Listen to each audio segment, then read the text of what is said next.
and 1 and 2 and 2 and 1. Oh, shucks, I can't dance.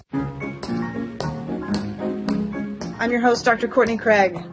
Today I'm joined with Sue Ingebretson. She's an author, speaker, certified holistic health practitioner, and the Director of Program Development for the Fibromyalgia and Chronic Pain Center at California State University, Fullerton. She's also a patient advocate and the fibromyalgia expert for the Alliance Health Community of Health Conditions website and a fibromyalgia editor for ProHealth.com. Her best-selling book, Fibromyalgia, Why Rebuilding the 10 Root Causes of Chronic Illness Restores Chronic Wellness, details her own journey from chronic illness to chronic wellness. She's also the creator of the Fibro Frog and the Frazzle Frog, a therapeutic stress-relieving tool which provides powerful healing benefits with fun. And I can't wait to ask you more about those two things later on. Welcome to the show, Sue. Hi, I'm so glad to be here. Thank you so much.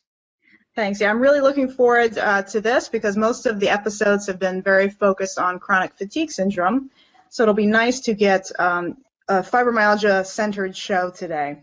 So for those that have not read some of your work over on ProHealth or not familiar with you, can you first start and tell us a little bit about your fibro story? Oh, sure. It's always great to start with your story so that people can understand where you've come from. Sometimes I forget that as you progress. I was sick and absolutely unable to find answers. I did everything I was told. I am such a rule follower. Saw every doctor there was. I think I saw, in a matter of about 5 years, almost 24 doctors. And I took every medication handed to me, and I did not find answers, did not find solutions. And I just kept feeling worse and worse. And I was told by doctors, well, that's the way it progresses, which is a real key issue for me now, progressive form of the disease. And it's not even a disease. Anyway, I found that by taking action myself, figuring out what things worked for me, and taking the steps needed to make it happen, I found absolute, complete transformation. And I tell everyone I jumped in with both feet, not having any faith at all that it was going to work, not having any idea what I was doing, but just knowing that I was doing something. So you have to start somewhere. And I can only say from this end of the scope that it is so very, very worth it. Now, a lot of patients with fibromyalgia are also diagnosed with chronic fatigue syndrome or vice versa. And as far as we know, there isn't any research that really shows us why these two conditions are so similar and there's so much overlap. But what is your opinion on this? Do you think we're dealing with two distinct conditions, or are they the same condition with different manifestations? I love that question. And if you'd asked me even 3 years ago, I would have said I think that they are the same condition with just different emphasis. You know, chronic fatigue obviously has an emphasis on fatigue first, maybe pain later, and, you know, cognitive issues as the top three. Of course, there are much more. Fibromyalgia, pain first, fatigue second, cognitive, or, you know, somewhere in there. But the point is the two have the two main emphasis. I think now, though, that they really are two separate conditions. I believe, now this is just opinion, I believe that chronic fatigue has more of a infection basis, and I don't think we've found yet what that is, and I don't think it's one thing. I think it, you know, can start as one thing, but then it compromises the system and becomes more. And what is exciting, though, and this is what I always want to bring up no matter what we're talking about, the exciting thing is the basic fundamental things that heal one chronic condition heals another. So it doesn't mean you're going to eradicate everything, but it means you're going to get yourself so far on the other side of feeling well that you're going to be able to look into and keep going and finding the things that work for you best. So those basic things work for both conditions. I want to talk more about this too, because when we look out there, a lot of clinicians, a lot of researchers take a very reductionist view of these two illnesses. We focus on pinpointing the mechanisms of pain or the brain abnormalities or the gut abnormalities. But what you're saying here seems to take a more holistic approach and asks these questions about the illness in a different way. So could you explain this holistic way of thinking about such a complex illness. I like that. And what I do, I'm just a mom. I'm just a nana. And I used to take my granddaughter out and have to walk with a cane. I can't even tell you how devastating that was to me at the time. And I am a research reading nut. I've read everything I could get my hands on, and I think what I do well is I can glean from that the important facts, and then I can help others and express those facts in very easy to understand fashion. So from my perspective, this condition is a series of breakdowns. It's like a car that's running, and then this starts to rattle and it's not working so great, and something else starts to rattle and it's not working so great, and something else, so there are 15 things wrong with the car before it finally breaks down at the roadside. So that's how I look at fibromyalgia. And when you go back and fix those things, you may, have to start with some of the bigger things first, but that's how you're going to get back on the road again. And it's a matter of systems. I really like looking at fibromyalgia and any chronic illness as a systemic problem. It is so clearly a systemic problem. Every system of the body is affected. So, of course, as you know, anything connected to the gut is the absolute, ground zero. There's the center. And when you start there and branch out, you find so many amazing things heal that you didn't have to address later because it all starts there. I love how you bring up the gut, because there's a lot of new research that I've been looking at, and I've written about this a little bit recently on my blog, that's showing that gut issues, and particularly small intestinal bowel overgrowth, or SIBO, is the main driver in some of the symptoms of fibromyalgia, and some even say it could be the ultimate cause of the illness. So does your experience and your research support this theory that the gut is at the center of the driving force, or what do you think the main players are in this condition? I would say absolutely. And I would have said 5 years ago, I'm not so sure.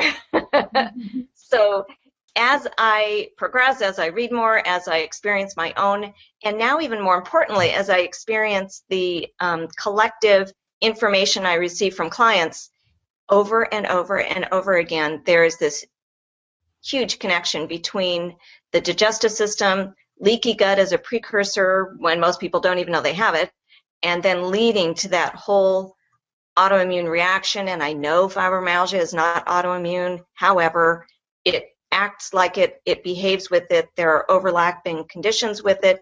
And more importantly, what heals and benefits autoimmune conditions also heals and benefits fibromyalgia.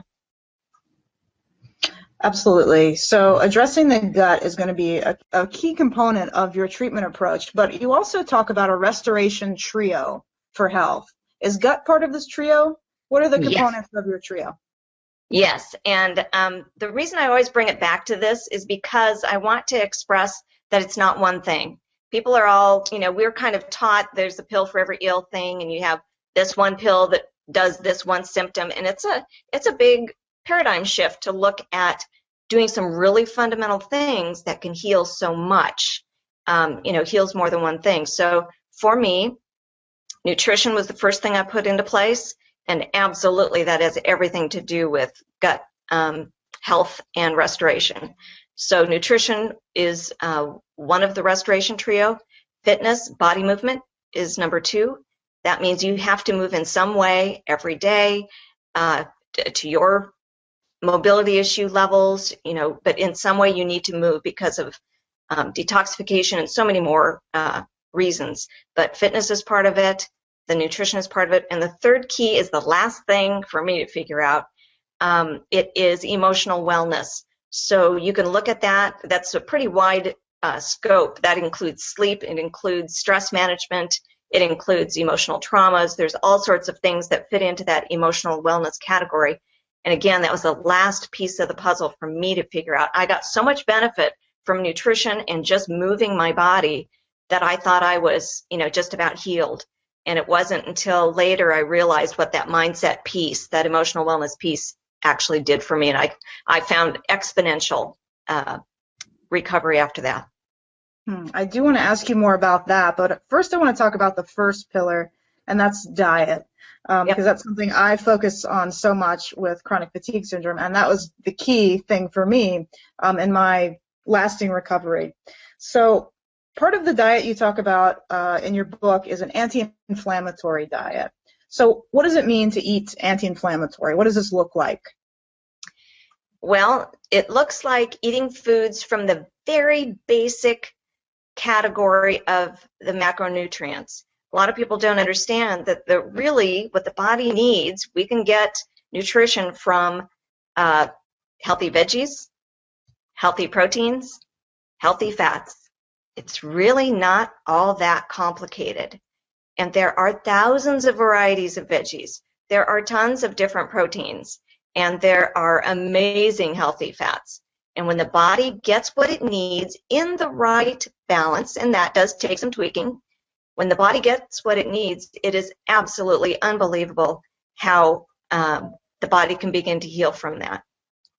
So that's really an evolution, because I didn't start there. I started by just removing wheat gluten, although at the time I didn't know that's what I was doing. There was no research, there was no talk about that, way back then. But I started by doing that, drinking water, some real basic things. And diet is always going to be evolutionary. If I looked back at what healed me 10 years ago, now that wouldn't be clean enough. So it's just a constant progress. Yeah, a lot of people are turning to diet as an intervention and trying various diets, some of them very strict, some of them a little out there, in my opinion. And no one has really come out and said this is the best diet for fibromyalgia or for chronic fatigue syndrome, except people like you and I are trying to do that, because I think there's a real need for someone to come forward and say, hey, this is what makes sense, this is what works, this is what kind of diet we should use for this illness. Because I don't know if you would agree with this, but I think without direction and without supervision, a lot of patients are choosing dietary strategies that are potentially detrimental. Absolutely. Absolutely. And I'm not a big fan of the names that they're called. And, you could say I'm a flexitarian. I have a lot of people who assume I'm a vegetarian. I'm not. But if we looked at the names of diets, the one that most closely resembles what I do is paleo. And I, do my own version, and it's not restrictive at all. It's very exciting to see the results of what the body can do when it's supported by the nutrition it needs. Absolutely. And putting a name on a diet is really just out there to help sell books and cookbooks. Yeah. But really we're talking about a real food diet. Yeah, absolutely. Absolutely. And I had no idea what the collective abuse my body was taking through processed foods. Eating processed foods over and over, I was creating this tornado of angst, and I had no idea. And so it's just unbelievable to look back at what I was eating. I can't believe I was even existing. And when you think about how easy it is, you don't have to do everything at once, but how easy it is to move past the foods that, bag boxed can, all those things, and you look at real natural foods, and the first thing to do is add those in, because when the body starts getting what it needs, you naturally will weed out the things that you don't need. So why do you think that the experts and the leaders in this field, both in fibromyalgia and chronic fatigue, are so reluctant to come out and say, make some suggestions about dietary interventions? Because I really think that you and I both agree diet should set the foundation of recovery. Absolutely. So why are clinicians so skeptical and reluctant to start preaching this dietary wisdom? I have an opinion. I have an opinion on everything. From what I find, it depends on what practitioners you're talking about. If you're talking about naturopaths, holistic nutritionists, holistic health care practitioners, certainly chiropractors, these are people who are more versed and better understand not only nutrition, but they understand the individual's metabolism and their relationship to nutrition. If you look at an MD, if you look at a registered dietitian, if you look at what they're taught and how they are instructed in the topic, it is completely different. They're taught that these nutrients come and it wouldn't matter if you got it in a pill or if you got it in the real vegetable. And theirs is more of a one diet fits all or one nutrient fits all. So the nutrition does something for everyone.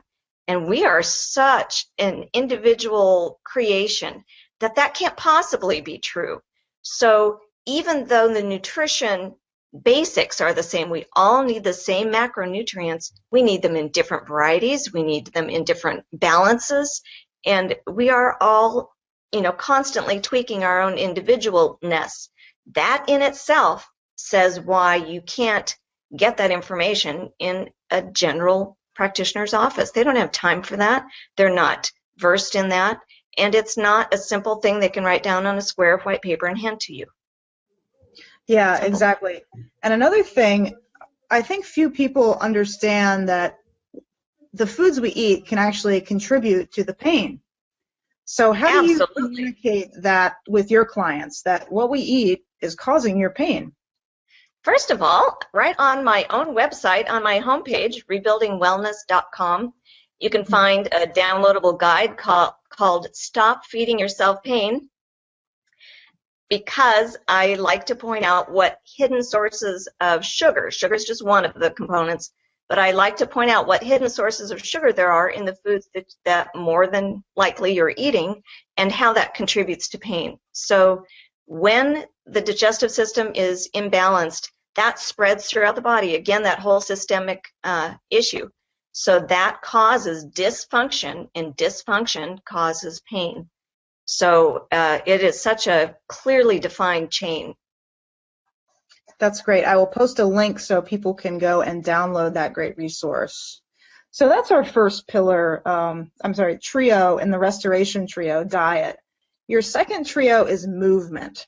Now, one defining difference between fibromyalgia and chronic fatigue syndrome is that exercise is better tolerated in fibromyalgia patients.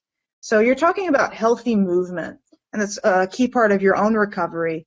How can fibromyalgia patients listening out there choose exercise safely and effectively? It's such a hard question. And what I think works best, and of course this is what I do now, is having a guide, having someone go through it with you, because you need to be challenged. However, you need to be safe. And if left to the individual, you're not likely to press it. You're not likely to challenge yourself to do more and more. And it takes looking at what your mobility issues are. There are yoga practices you can do from a seated position in a chair where you're only moving upper body. I'm a big fan of a rebounder. I've been doing that for almost 15 years, and it is non-impact. There are basic things. I don't know if you've ever heard of T-TAP exercises. That's t-tapp.com. She has amazing exercises that are for everyone, but she has segments that are for those with mobility issues. And there are a lot of resources out there. The thing is, it has to be something that you buy into as important enough to make it happen. So if you can sit in a chair and do exercises that move your upper body and roll your shoulders and roll your head one day, and you do it for 1 minute, tomorrow you could do it for 3 minutes. The goal is to track what you're doing, write it down, bury it, and connect with some sort of accountability partner so that you have support and encouragement to do more, to make changes, to progress. And it's something that takes effort. And I have an article at ProHealth about motivation. It's not something that you have or don't have. It is something that's built upon successes. So it's the small successes that build up motivation. But it's absolutely vital. It's vital for mood, detoxification, for obviously strengthening, toning, building your metabolism. There's so many reasons why it's important, but it is not the most important thing about the restoration trio is that you can't skip one. You absolutely must clean what you're eating. You absolutely must move in some way every day, and you absolutely must address your stress issues, your emotional wellness issues. So they're not interchangeable. You can start with either or all, but you can't skip one. A lot of people would like to skip the fitness one, and I get it. It's like you've created a three-legged stool here with this trio: diet, movement, and emotional wellness. So Yes. if you're missing one leg on your stool, you won't make progress. Yes. And you'll land on your patootie. You've created two interesting products related to the pain in fibromyalgia. You call them the Fibro Frog and the Frazzle Frog. So tell us more about these two cleverly named products. It's actually the same product, two different names, because there's the fibromyalgia market and then there's the rest of the world. And they are amazingly helpful for stress management, for digestion, and for pain management, among other things. So it's just a simple frog that's filled with a natural grain. And I always say it's the only good use of a grain. And you heat it up, put it on your abdomen or wherever you like. But when it's on your abdomen, there is a proven sense of wellness from that heat that distributes through your body. And you lie down, you relax with it, and you can feel your blood pressure lower, you can feel your anxieties lower. There are many, many uses for it. You can warm it up at night and throw it in your bed so that it's warm when you get in. I mean, it's like the olden days using a water bottle, but you don't have, a spill or water. And the reason I made it, obviously, is to make fun of having fibro fog, so it's a fibro frog. And the reason I made it is because I thought it was cute. And if it's sitting on your desk, if it's sitting on your nightstand, if it's sitting on your shelf or your mantle over your fireplace, you're going to see it and you're going to do it. Because no treatment or practice works if you don't do it.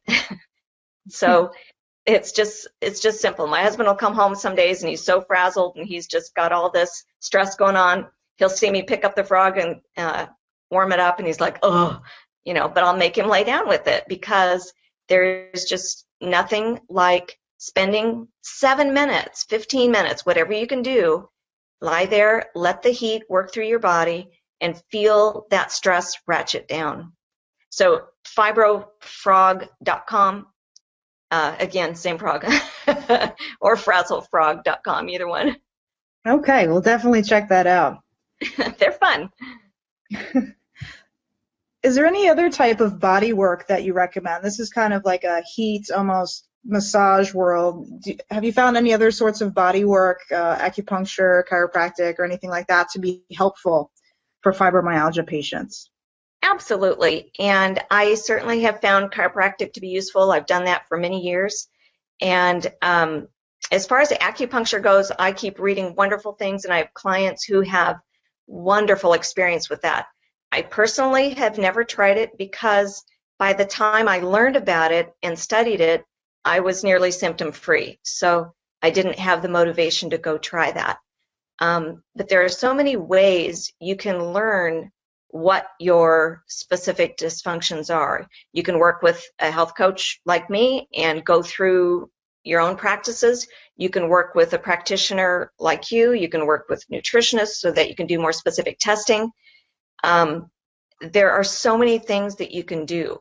And as far as the body work goes, I've heard of, Bowen therapy and Reiki, and I've never tried those, but I've heard great success. And the thing is, you'll find people, or you'll read about people, or you'll read their book, and they'll say this one thing cures everyone.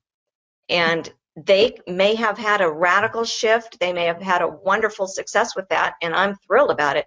Doesn't mean that it is the one thing for everyone, because there's so many things involved. It could be a wonderful practitioner that they all of a sudden felt like somebody was listening, and they got relief and, healed.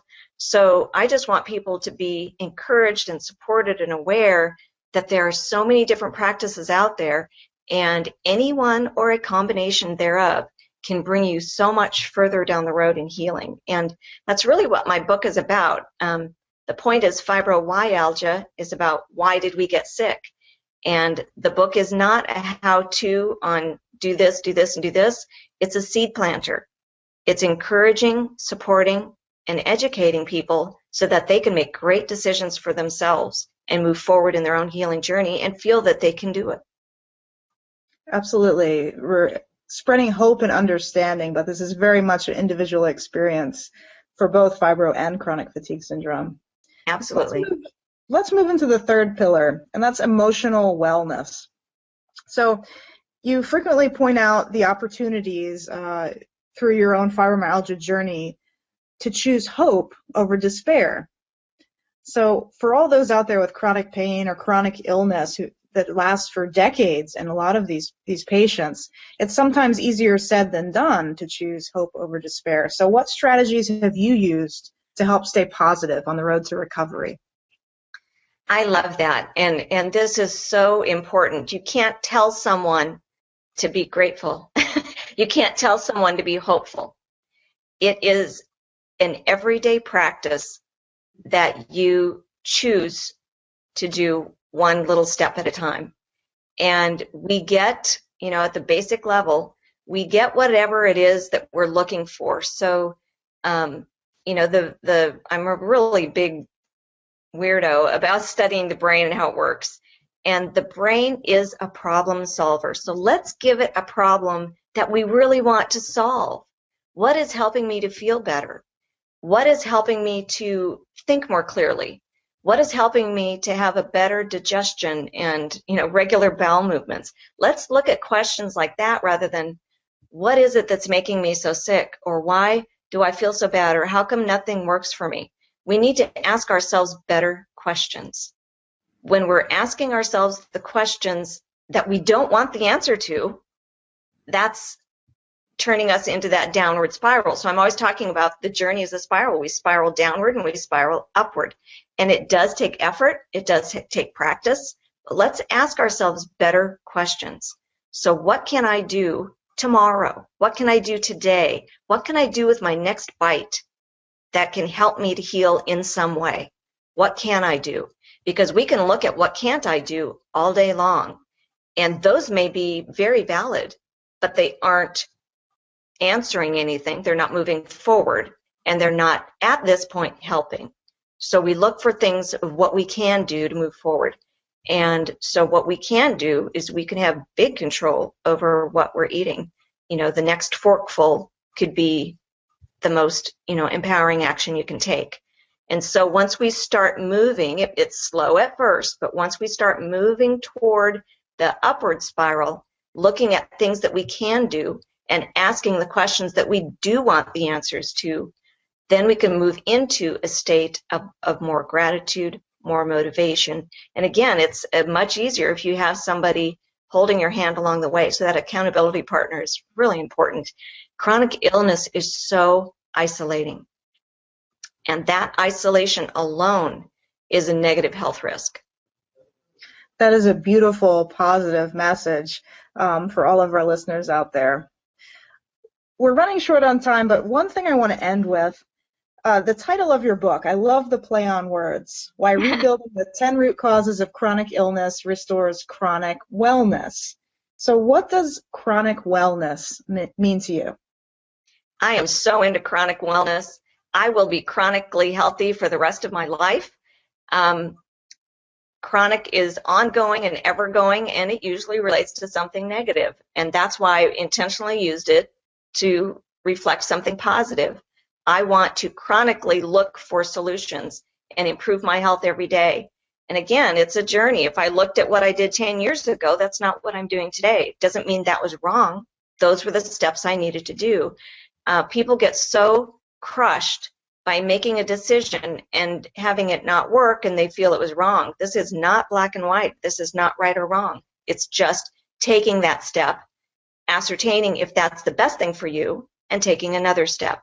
It's not about the right or wrong. So that's what the whole chronic wellness is all about, moving forward in your journey. Excellent. Great. So, Sue, where can listeners find out more about your work? My website, rebuildingwellness.com. I am a total social media geek. You can find me all over Twitter as Sue Inge. I shorten my last name, so it's S-U-E and the last name I-N-G-E. You can find me on Facebook, obviously. That one is under my business page, is under my book title, so it's facebook.com/fibromyalgia. And I love chatting with people there. I love adding news and tips and, what's new in the industry. You can find me at prohealth.com. I write for them. And you can also look up some of the products and services that I provide on my website. I have online courses available, some short little courses. I have a little smoothie jumpstart course, which is an easy way to jump into eating healthier by making healthy smoothies, blended smoothies. And I've got another course on stress management, and those are the things that I enjoy doing, is teaching, mentoring, and guiding. It's just my favorite part of what I do, and I'm very grateful for it. I am so grateful for fibromyalgia. I am so grateful for the journey I've had. I would never, ever have changed my thinking and the way I live life without it. It taught me everything that I needed to know to be where I am today, and I sure hope to be much further ahead 10 years from now. Thank you, Sue, for all that you do. And thank you for being here today to share your expertise on this fibromyalgia-focused episode. Listeners, be sure to check out Sue's blog and her extensive writing for ProHealth, and also on her personal website. This concludes another episode of Spoonie Radio. If you like what you hear, please visit us on iTunes to rate and review the show. Until next time. When you dance, you